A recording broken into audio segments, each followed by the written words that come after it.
aus der Reihe meines Burgenlexikons. Burgenlexikon von A bis Z. Was Sie schon immer über Burgen wissen wollten oder auch nicht. Von und mit Matthias Helzel alias der Burgenmeister. K wie Kirchenburgen, wenn Gotteshäuser zu Zufluchtsorten wurden.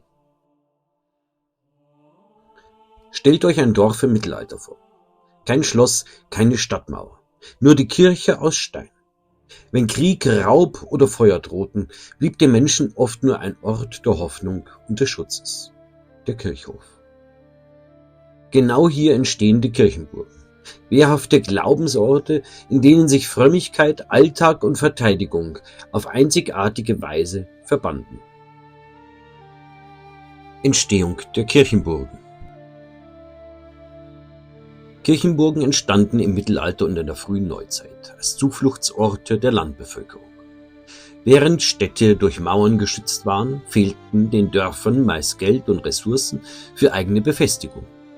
Die Kirche, oft der einzige massive Steinbau, wurde daher zum natürlichen Mittelpunkt der Verteidigung. Hier sehen wir im Prinzip die Entwicklung der Kirchenburg. Im 13. Jahrhundert die Kirche mit einer einfachen Holzpalisade. Dann wird schon etwas mehr gemauert, aber auch noch mit Holzpalisade.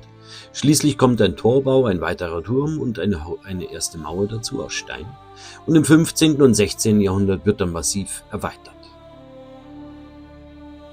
Impulse für Befestigung sakraler Bauten waren regionale Fehden, die Hussitenkriege des 15. Jahrhunderts sowie die sogenannten Türkenangst nach 1553, dem Fall Konstantinopels. Besonders in Grenz- und Durchgangsregionen entstanden befestigte Kirchhöfe mit Mauern, Türmen und Wehrgängen. Ziel war es, der Bevölkerung Schutz zu bieten, oft für mehrere Tage. Kirchenburg oder Wehrkirche. In der Burgenforschung wird klar unterschieden. Eine Wehrkirche ist eine einzelne Kirche, die selbstverteidigungsfähig ausgebaut wurde, etwa durch Schießscharten, verstärkte Mauern oder Wurfwerke. Eine Kirchenburg hingegen ist ein komplexer Befestigungsverband. Die Kirche steht innerhalb eines ummauerten Kirchhofs, ergänzt durch Türme, Tore, Wehrgänge und vor allem durch Vorrats- und Aufenthaltsbauten, die sogenannten Gaden oder Tabore. Hier sehen wir links die Wehrkirche und rechts die Kirchenburg mit Mauerring, Torturm und mehreren Befestigungstürmen sowie Wehrgang. Und natürlich den einfachen Gebäuden der sogenannten Gaden oder Tabore, hier momentan in die Mitte gezeichnet, ansonsten liegen sie direkt an der Ringmauer. Hier setzt eine wichtige burgenkundliche Diskussion an. Der Begriff Burg wird teilweise nur dann verwendet, wenn die Funktion Wohnen gegeben ist. Doch gerade bei Kirchenburgen zeigt sich, dass Wohnen nicht dauerhaft, sondern situativ gedacht werden muss. Die dicht aneinandergereihten Gaden dienten nicht nur als Speicher für Getreide und Wertgegenstände, sondern wurden im Belagerungsfall auch als temporäre Aufenthalts- und Schutzräume für Familien genutzt. In ihrer Funktion als kombinierte Wohn- und Lagerhäuser erfüllen sie damit sehr wohl eine burgähnliche Wohnfunktion, wenn auch auf Zeit. Hier Gaden dargestellt, im Prinzip die Bewohner nutzen für das Einlagern von irgendwelchen Wertgegenständen, aber natürlich auch, um dort die Zeit zu verbringen während einer Belagerung, während eines Angriffs. Für den mittelalterlichen Menschen war diese Verbindung kein Widerspruch. Gott galt als feste Burg und sein Haus durfte, ja musste, Schutz für Leib und Leben bieten. Kirchenburgen im burgenkundlichen Sinn. In der Burgenforschung werden Kirchenburgen als Einheiten aus Wehrkirche und befestigtem Wehrkirchhof beschrieben, meist am Rand von Dörfern gelegen. Besonders zahlreich finden sich solche Anlagen in Siebenbürgen, wo regelrechte Kirchenkastelle mit Ringmauern, 2 Wehretagen und einem Zugang entstanden. Hier sehen wir die Kirchenburg von Almen in Siebenbürgen mit einer Ringmauer, mit mehreren Wehrerkern, einem Wehrgang, mehreren Mauertürmen und einem Torturm. Natürlich im Zentrum die Kirche. Gerade diese Beispiele zeigen, dass Kirchenburgen funktional weit über einfache Wehrkirchen hinausgehen. Sie waren organisierte Schutzräume mit Vorratshaltung, Aufenthaltsmöglichkeiten und klarer Verteidigungsstruktur, also Anlagen, die in ihrer Nutzung durchaus burgartig waren. In Deutschland zählt die Burgkirche Ingelheim zu den wenigen nahezu klassischen Kirchenburgen. Ein hochgelegener befestigter Kirchhof des 15. Jahrhunderts, verbunden mit der Ortsbefestigung und mit Feuerwaffenscharten ausgestattet. Hier sehen wir die Kirchenburg von Ingelheim mit der Ringmauer, die mit der Ortsbefestigung verbunden ist. Auch hier wieder Wehrerker an der Ringmauer und natürlich sehr schön ausgebildete Zinnen. Besondere Beispiele von Kirchenburgen. Die Kirchenburg Ostheim vor der Rhön zählt zu den eindrucksvollsten Kirchenburgen Deutschlands. Sie entstand zwischen 1400 und 1450 um die Stadtkirche St. Michael und wurde als Zufluchtsort für die Bevölkerung einer politisch zersplitterten Grenzregion errichtet. Ostheim lag zwischen den Machtbereichen von Würzburg, Fulda und den Grafen von Henneberg und war dadurch besonders gefährdet. Da es keine Stadtmauer gab und der Adel sich in nahegelegenen Burgen zurückziehen konnte, befestigten die Bürger ihre Kirche aus eigener Kraft, ohne Unterstützung geistlicher oder weltlicher Herren. Das Herzstück der Anlage ist die doppelte Ringmauer mit dazwischenliegenden Zwinger, Wehrtürmen und Bastionen. Innerhalb der Mauern befinden sich bis heute über 60 Gewölbekeller und mehr als 70 Gaden, die als Vorrats-, Schutz- und Aufenthaltsräume dienten. In Krisenzeiten zogen sich die Ostheimer mit Lebensmitteln, Wertsachen und teilweise sogar Vieh in die Kirchenburg zurück. Diese Kombination aus Verteidigung, Vorratshaltung und temporärem Wohnen macht Ostheim zu einem besonders anschaulichen Beispiel für die Alltagsfunktion von Kirchenburgen. Hier sehen wir gut im Luftbild die Kirche in der Mitte, außenrum die erste Ringmauer und nochmal davor eine zweite Ringmauer mit kleineren Türmen. Sehr gut auch zu erkennen die ganzen Dächer der einzelnen Gaden bzw. der Abgänge in die Kellergewölbe. Im 15. und 16. Jahrhundert wurde die Anlage mehrfach verstärkt und unter anderem während der Hussitenkriege und aus Angst vor osmanischen Angriffen. Auch im Dreißigjährigen Krieg bewährte sich die Kirchenburg. 1634 wurde sie zwar geplündert, aber nicht zerstört. Mit dem Verlust ihrer militärischen Bedeutung im 19. Jahrhundert blieb sie weitgehend unverändert erhalten. Heute gilt die Kirchenburg Ostheim mit ihrer Größe von rund 75 x 75 Metern als die größte und besterhaltene Kirchenburg Deutschlands und wurde 2003 zum Denkmal von nationaler Bedeutung erklärt. Ein einzigartiges Zeugnis von Wehrhaftigkeit, Gemeinschaft und Überlebenswillen.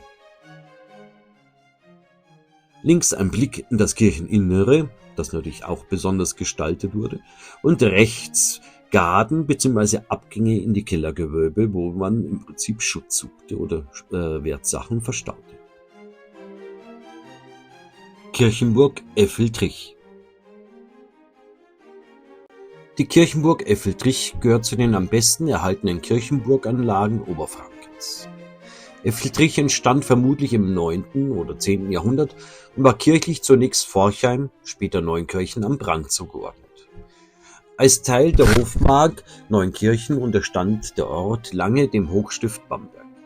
Erst mit der Säkularisation 1802 endete diese Bindung.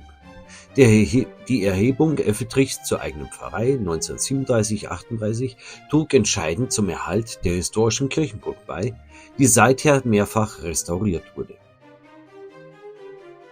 Die bauliche Entwicklung der Kirchenburg begann unter dem Eindruck wiederholter Kriegsdrohungen im 15. Jahrhundert, insbesondere durch die Hussiten und den ersten Markgrafenkrieg. Ab den 1460er Jahren entstand um eine ältere Kapelle um 1300 eine geschlossene Wehrkirchenanlage. Dendrochronologische Untersuchungen zeigen, dass der Bau im Osten begann und sich über Norden nach Westen fortsetzte. Der Westturm von 1473 ist das jüngste mittelalterliche Bauteil. Die unterschiedlichen Schießscharten dokumentieren den Übergang von Armbrust zu Feuerwaffen. Hier zu sehen die Außenanlage mit dem Tor in die Kirchenburg. Und hier die Innenansicht der Toranlage mit den Resten des Wehrgangs und eines Eckturms. Ursprünglich war der Kirchhof von einer nahezu quadratischen Ringmauer mit 5 Türmen umgeben, ergänzt durch einen gedeckten Wehrgang. Nach der Zerstörung im Zweiten Markgrafenkrieg 1552 wurden Teile der Anlage verändert, wieder aufgebaut, darunter die südliche Mauer mit einem neuen Viereckturm. Weitere Umbauten, Abbrüche und Vereinfachungen erfolgten im 19. Jahrhundert. Heute ist der Wehrgang nur noch am Torbau erhalten, doch die Anlage vermittelt weiterhin eindrucksvoll die Wehrarchitektur des späten Mittelalters. Die Gräfenburg von Kelling.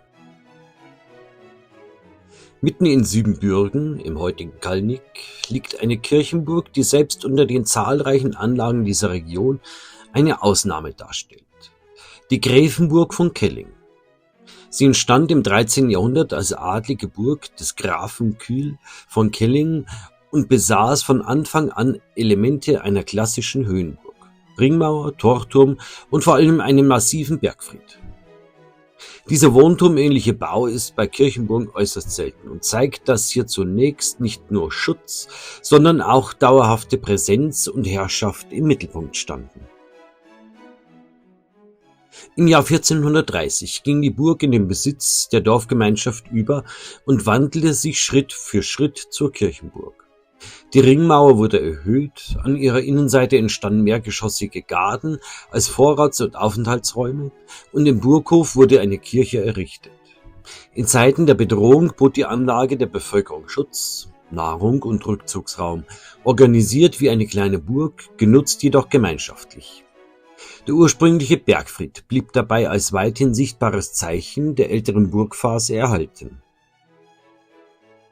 Hier im Luftbild sehr gut zu erkennen die Aufgliederung in eine innere Ringmauer, eine äußere Ringmauer, einem Torbau und einem Torturm und natürlich dominierend der Bergfried.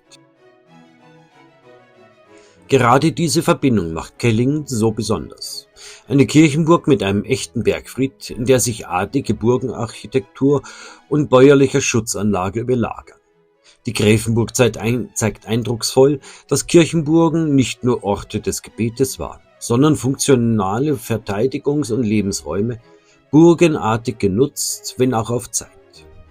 Seit 1999 gehört die Anlage zum UNESCO-Weltkulturerbe und gilt heute als eines der außergewöhnlichsten Beispiele der Kirchenburgen Siebenbürgens.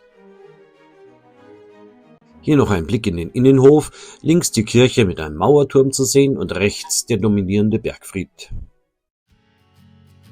Schlusswort. Kirchenburgen sind keine Burgen im klassischen Sinn, und doch sind sie Burgen des Alltags. Sie erzählen von Angst, Gemeinschaft und Überlebenswillen. Von Menschen, die im Schatten des Kirchtums nicht nur beteten, sondern auch ausharrten, lebten und überlebten.